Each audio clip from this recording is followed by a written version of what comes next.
dan juga dia mengabaikan, menganggap sepi nasihat daripada Nabi Elia melalui suratnya, sehingga yang ia dapatkan itu boleh katakan sih sungguh mengenaskan begitu ya.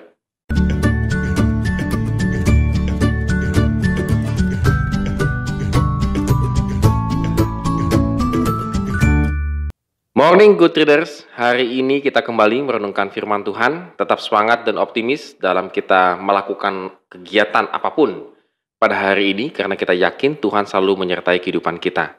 Dan kita akan melanjutkan pembacaan kita dari 2 Tawarikh pasal 21 ayat 2 sampai dengan yang ke-20.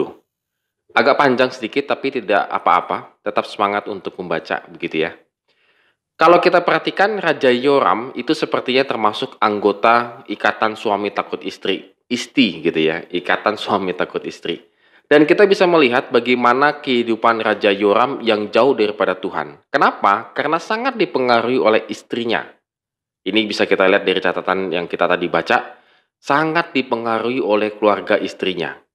Padahal bapaknya Yosafat itu sangat boleh dibilang lah mengajarkan firman Tuhan dengan sungguh-sungguh, bahkan memperlihatkan ketika mereka taat kepada firman Tuhan, maka bapaknya Raja Yosafat itu sukses dalam memerintah bangsa Israel. Tetapi tidak demikian begitu ya. Yoram tidak mengkopi bapaknya dengan sebaik-baiknya. Dia malah lebih takut kepada istrinya, sehingga kehidupan bangsa Yehuda dapat dikatakan adalah kehidupan yang kembali lagi menyembah berhala. Ya, kalau kita perhatikan, ada pesan Nabi Elia juga yang disampaikan kepada Yoram yang isinya memperingatkan dia supaya kembali kepada sikap para pendahulunya, yaitu Daud, Asa, dan Josafat.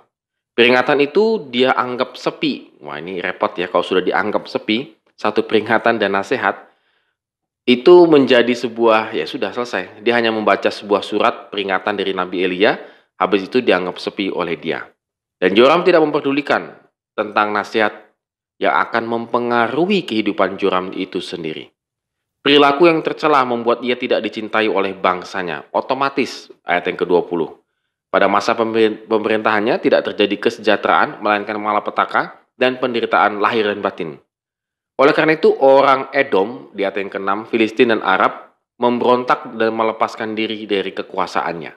Padahal dulu Yosafat setengah mati lah boleh bilang gitu ya, menguasai wilayah-wilayah sekitarnya, dan akhirnya mereka melihat celah dan mereka lepas dari pemerintahan Joram.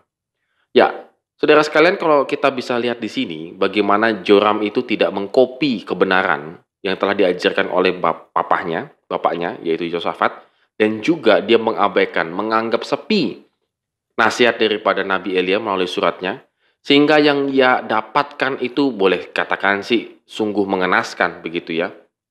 Dia sampai kena penyakit usus, apakah ini penyakit yang disebabkan oleh kebiasaannya, hidupnya tidak teratur dan seterusnya, tidak tahu memang, tetapi jelas sekali bahwa penyakit yang diberikan kepada Joram itu juga merupakan satu peringatan bagi Tuhan, oleh Tuhan kepada bangsa Yehuda itu sendiri.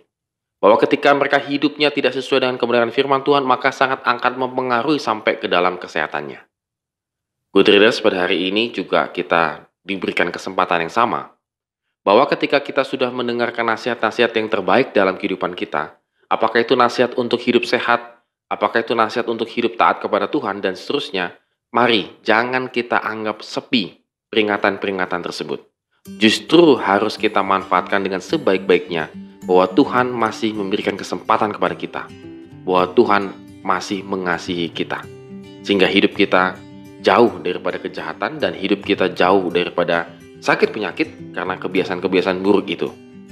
Oleh karena itu, Good Readers, balik lagi, mari kita tetap memuliakan Tuhan sepanjang hidup kita. Amin. Have a nice day and God bless us.